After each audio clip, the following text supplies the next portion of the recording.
Nada une a la familia que los deliciosos huevos de Eggland's Best. Nos encanta su sabor, siempre delicioso y fresco de granja. Además de la mejor nutrición como 6 veces más vitamina D, 10 veces más vitamina E y 25% menos de grasa saturada que los huevos regulares. Para nosotros, son huevos cocinados de la forma que más nos guste, siempre y cuando sean los mejores. Eggland's Best. Mejor sabor, mejor nutrición, mejores huevos. Visita egglandsbest.com para más información.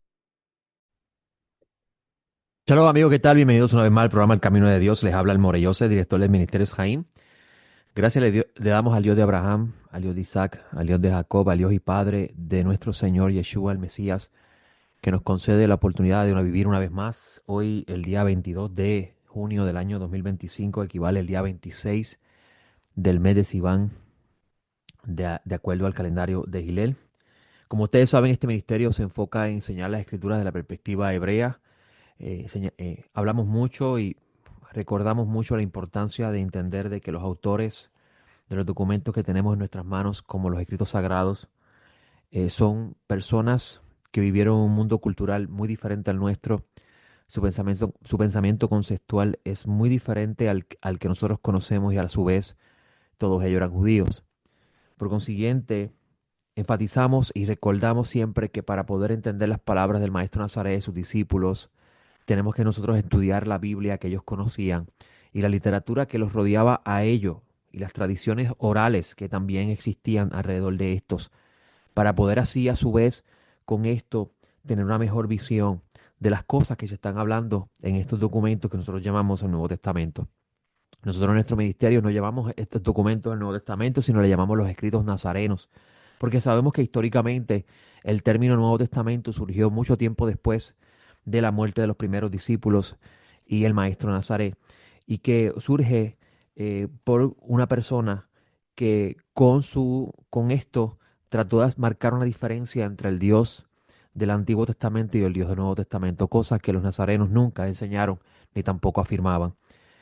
Por consiguiente, nosotros siempre hablamos de estos documentos no como el Nuevo Testamento, sino como los escritos nazarenos o los escritos que hablan del Mesías y su movimiento mesiánico.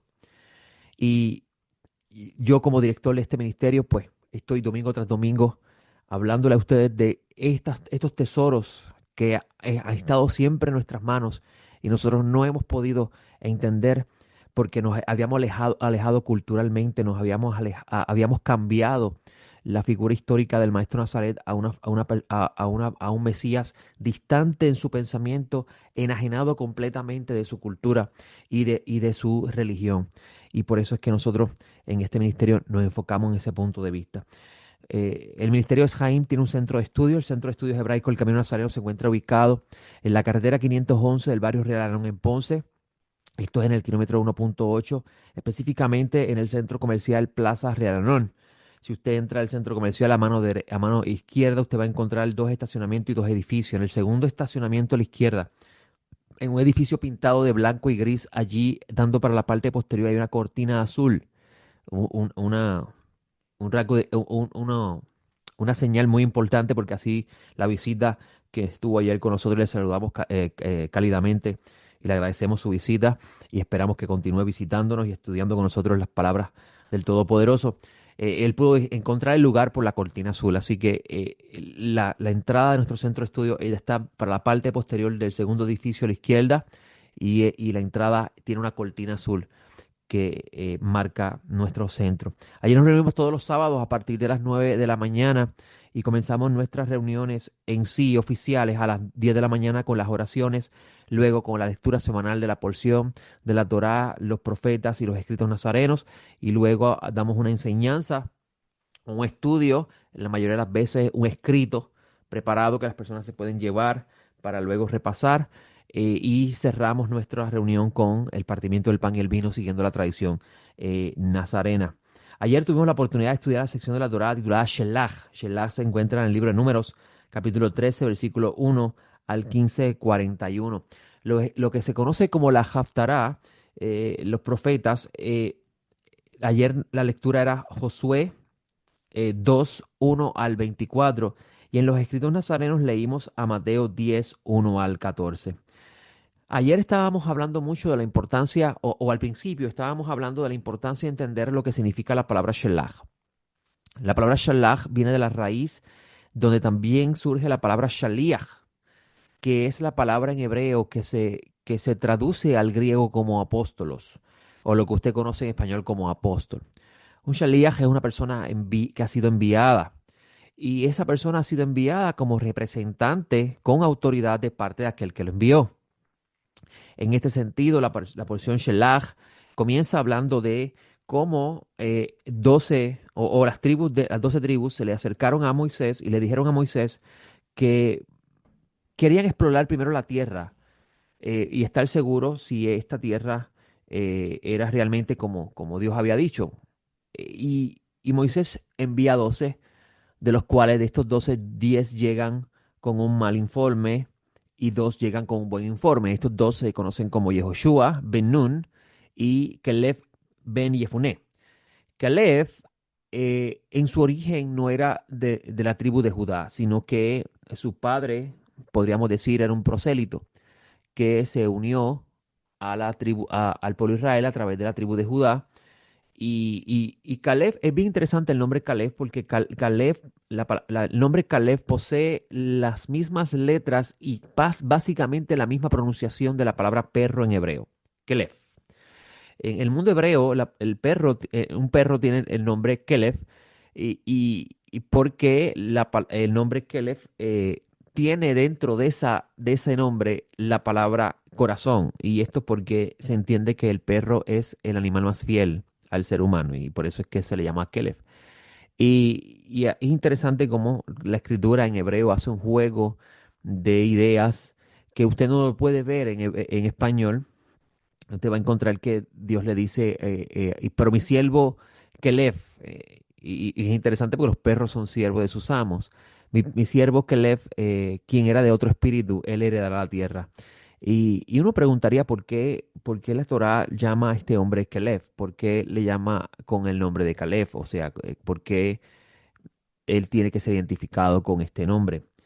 Y hay mucho que extraer de esto que la Torá está enseñando y cómo una persona que puede ser considerado un perro ante otros por su fidelidad ante Dios y su lealtad al Creador, eh, el Creador bendito sea, lo ve diferente.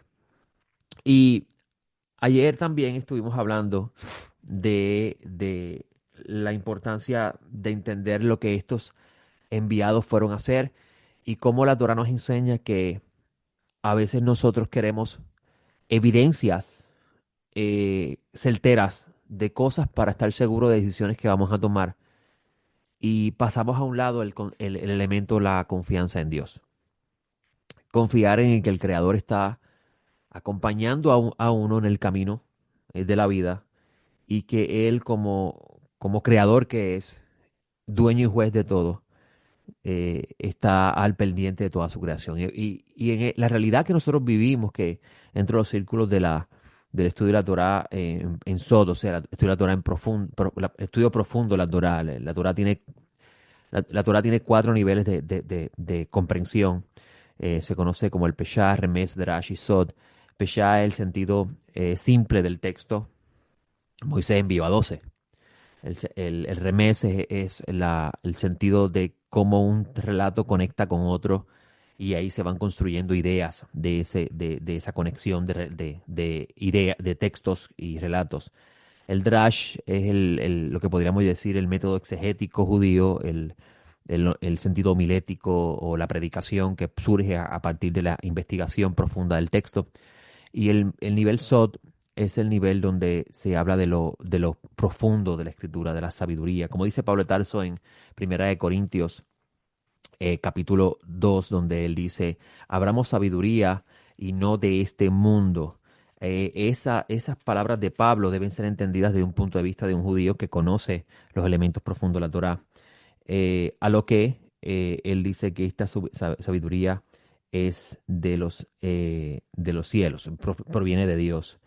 Y la palabra ahí, misterio, es la palabra aramea ras, que en hebreo es sod. Y dice que Dios escondió esta sabiduría Y así siempre se ha entendido dentro del pueblo de Israel.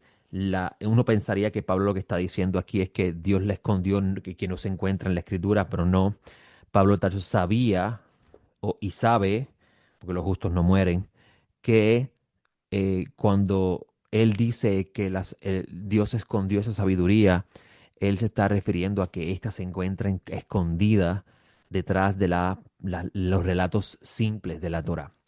O sea, la historia que usted lee en la Biblia contiene mucho más que una historia. Contienen capas y capas, es como una cebolla de ideas y conceptos que solamente la persona que se aproxima a estudiarla con corazón puro y guarda el camino de Dios, el Todopoderoso le abre los sellos a esos tesoros. A lo cual me recuerda ese texto de Moisés que dice, las cosas secretas pertenecen al Eterno nuestro Dios, pero las reveladas son para los hijos, para aquellos que guardan sus caminos y preservan sus preceptos. Y estoy parafraseando el texto, pero saben a qué me estoy refiriendo en el texto de Deuteronomio. Y es interesante esas palabras de Moisés, las cosas secretas, el sod, la sabiduría escondida le pertenece a Dios. Pero lo que es revelado es para que anden en sus caminos. Y ahí hay parece una contradicción, porque uno pensaría, no, no, es que estos son secretos de Dios y Dios no se los revela a nadie. Dios reveló esto solamente. Pero Moisés lo que está diciendo realmente es que en la medida que la persona va guardando el camino de Dios y mantiene el camino de la justicia y el derecho, mantiene la pureza que Dios demanda del siervo que se le acerca, el Creador bendito sea, va abriendo las capas de esta sabiduría para que las personas que andan en sus caminos puedan conocer sus misterios y puedan ver que desde el principio todo estaba ya decidido, todo estaba ya diseñado.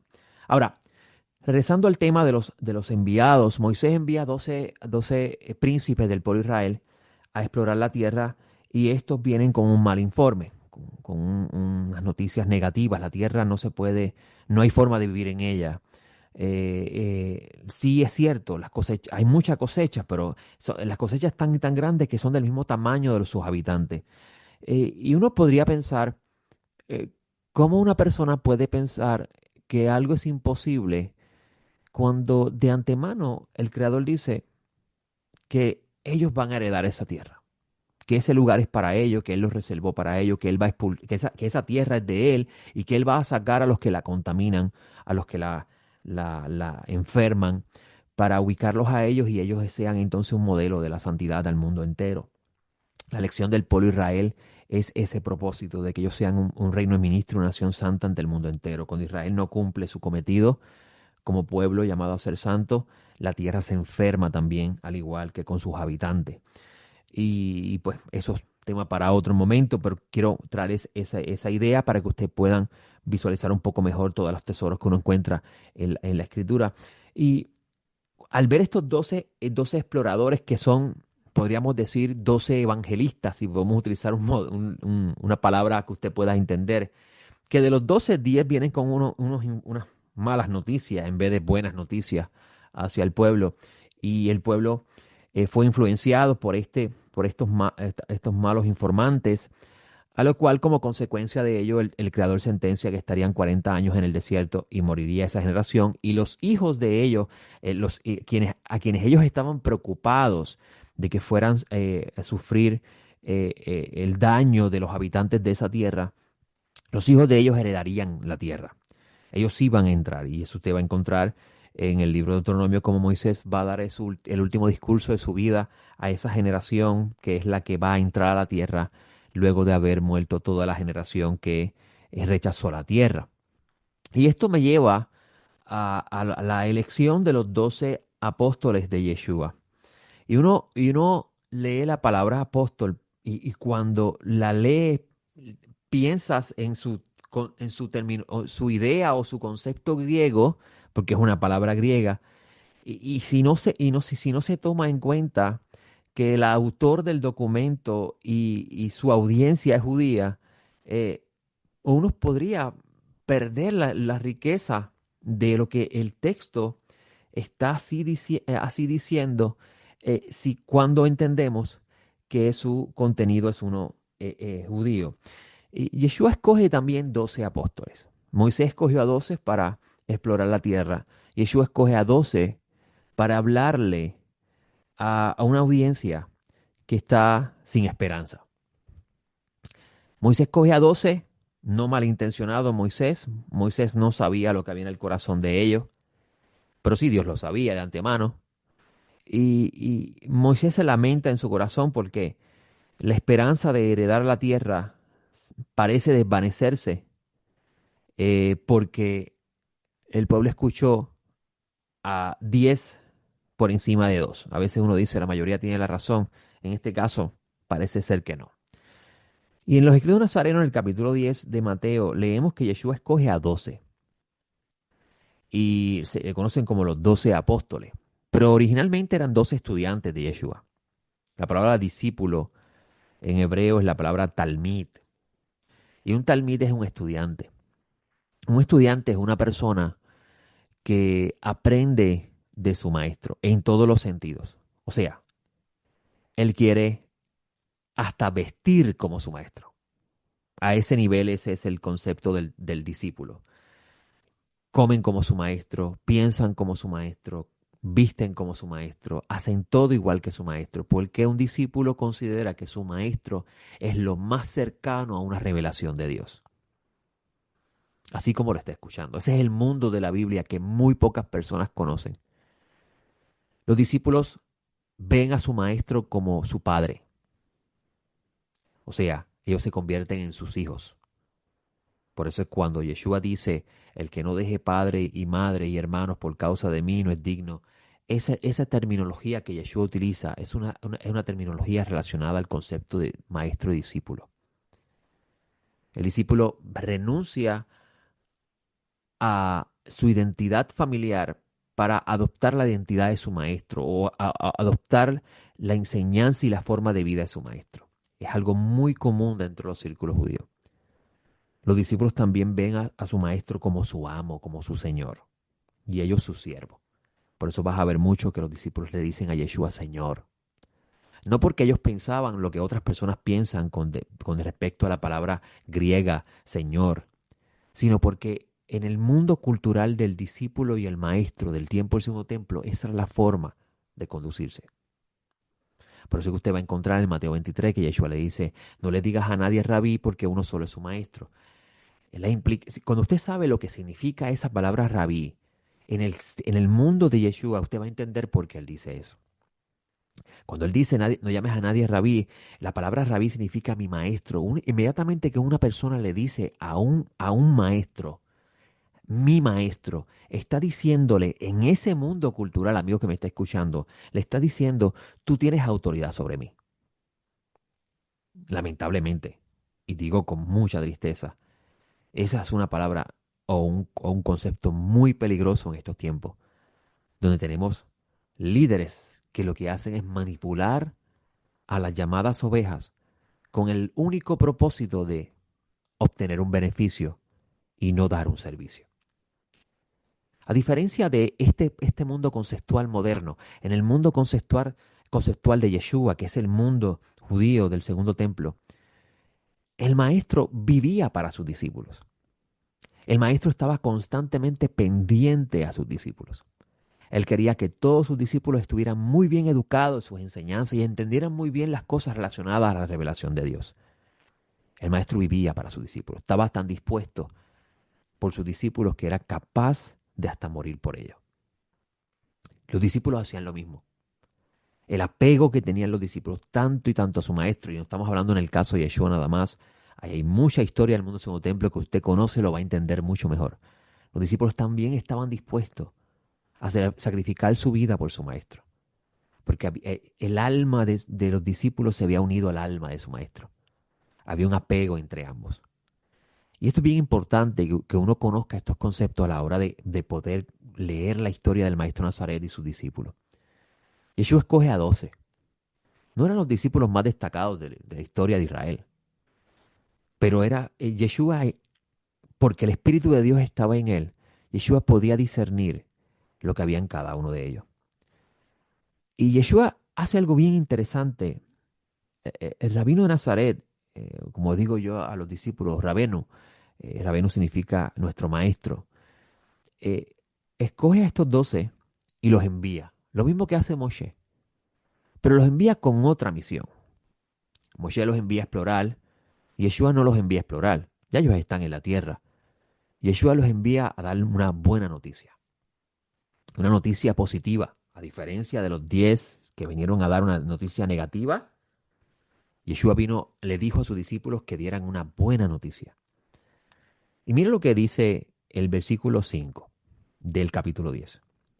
A estos 12 envió Yeshua y les ordenó, diciendo, no vaya a los gentiles ni entre en la región de Samaria, sino id antes a las ovejas perdidas de la casa de Israel. Esto es interesante, estas palabras son impactantes, porque nosotros hemos escuchado que el Cristo vino a salvar el mundo y que la razón por la cual Él apareció en este mundo es para predicar el Evangelio de la salvación al mundo entero.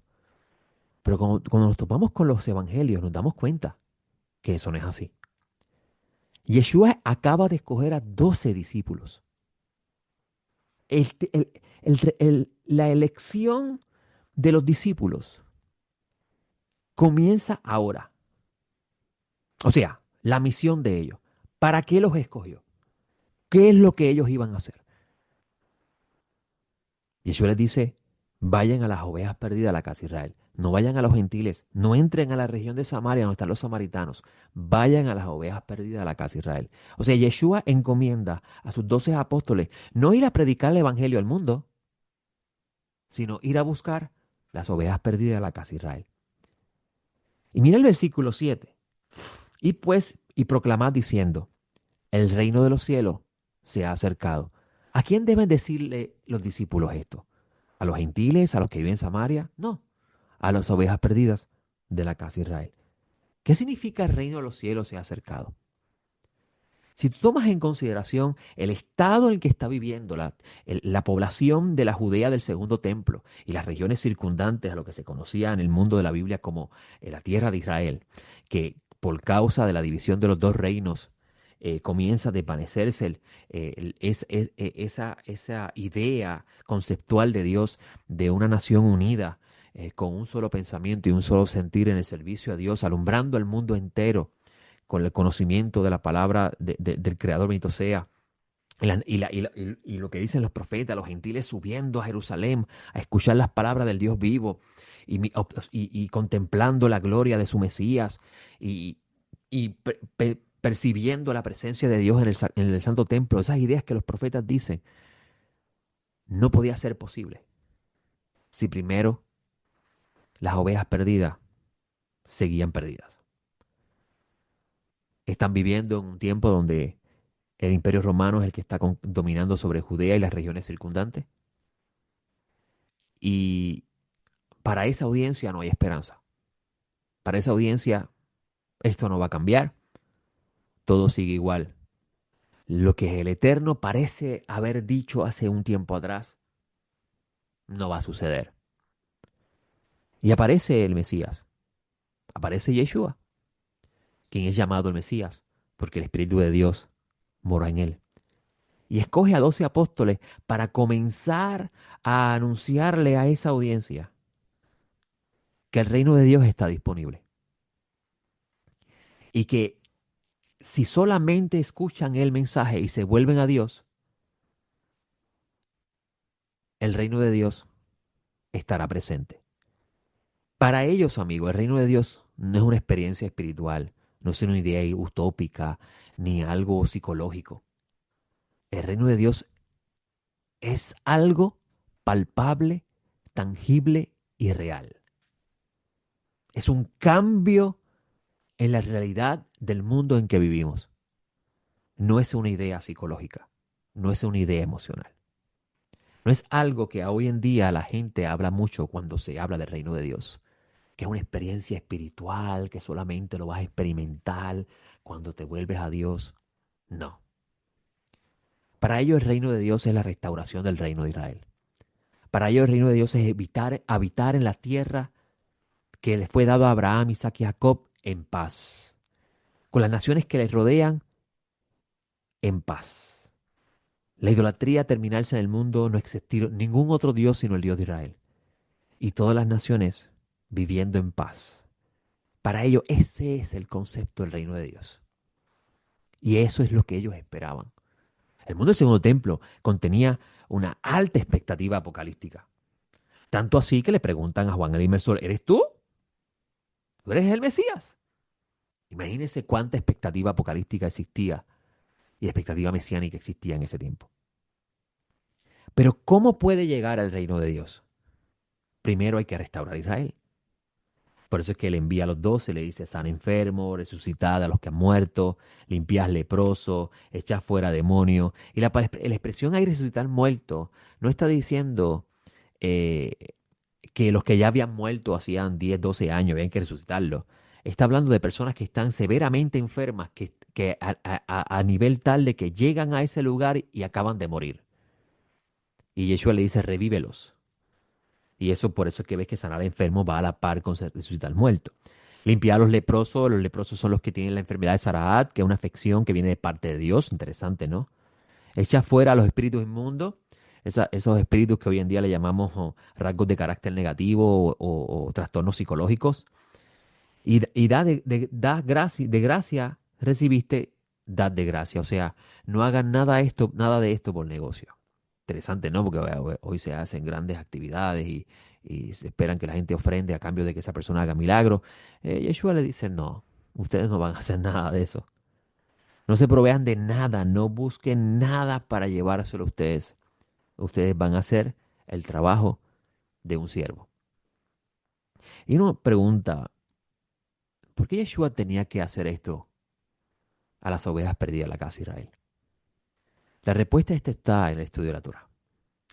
Cuando usted va al libro, a la Torá, específicamente en el libro Levítico, usted va a encontrar que el Eterno le dice a su pueblo, a través de Moisés, el profeta, si ustedes andan conmigo esporádicamente, yo también voy a andar con ustedes esporádicamente. Y los voy a herir 7 veces con 7 plagas, hasta que se vuelvan a mí. Así que podemos entender que la experiencia traumática que está viviendo el pueblo en ese momento es el resultado de haber hecho algo que el Creador le advirtió de antemano que sucedería si ellos se alejan de Él. Pero también el Creador dijo que Él que los hiere también los iba a sanar. ¿Y cómo lo haría? ¿Cómo los sanaría? Enviando a su Mesías. Dios le dio autoridad a su Mesías de restaurar el mundo que Dios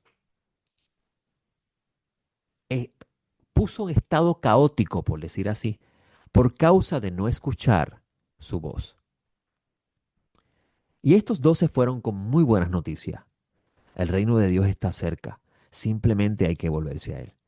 Hay que abandonar la forma de vida que estábamos practicando. Esto es a las 12 ovejas perdidas de la casa de Israel. A las ovejas perdidas, quiero decir. Y estos, a escuchar positivamente, iba a traer como consecuencia el acercamiento de lo que todo el mundo anhela hoy, aquellos que conocen la palabra de Dios, la era mesiánica. Por eso que Yeshua le dice, y en la ciudad que no los reciba, lo que le va a pasar a ellos va a ser peor que lo que sucedió a Sodoma y Gomorra. Y es interesante esto porque en Sodoma y Gomorra ocurrió algo que todavía hasta el día de hoy la arqueología trata de entender. No hay rastro alguno de esa ciudad y sus habitantes. Desaparecieron. Lo que queda es un montón de azufre y mucha sal alrededor. Y uno se pregunta, ¿qué querrá Yeshua decir que el día del juicio será más tolerable para la tierra de Sodoma y Gomorra que para aquella ciudad? O sea, aquella ciudad a la cual ellos están entrando para decir el reino de Dios está disponible, volverse a Dios para que ocurra, venga este reino. Aquellos que rechacen, vendrá sobre ellos destrucción. ¿De dónde Yeshua saca esas ideas? Yeshua está hablando de un texto de Malaquías, donde Dios dice que va a enviar a su siervo Elías y que él traería la reconciliación. Pero si no ocurre la reconciliación, entonces Dios va a exterminar ese lugar.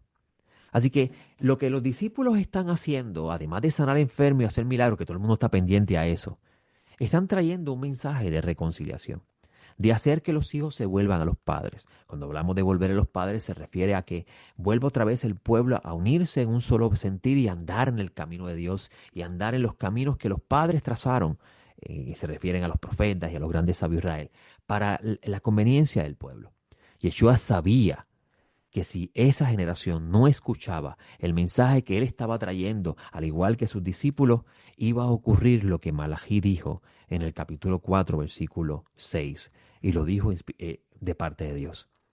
Cuando se refiere a Elías, dice, él hará volver el corazón de los padres a los hijos y el corazón de los hijos a los padres, no sea que yo venga y tenga que consagrar la tierra al exterminio. A eso hacía alusión Yeshua cuando dice, en la ciudad que no los reciba, sacúdense el polvo de los pies, porque de cierto les digo que el día del juicio será más tolerable para la tierra de Sodoma y Gomorra que para aquella ciudad.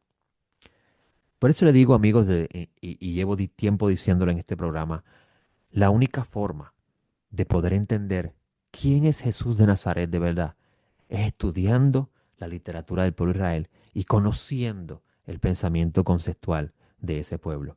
Así usted va a ver un Mesías completamente diferente al que usted le enseñaron. Y quiero cerrar con esto.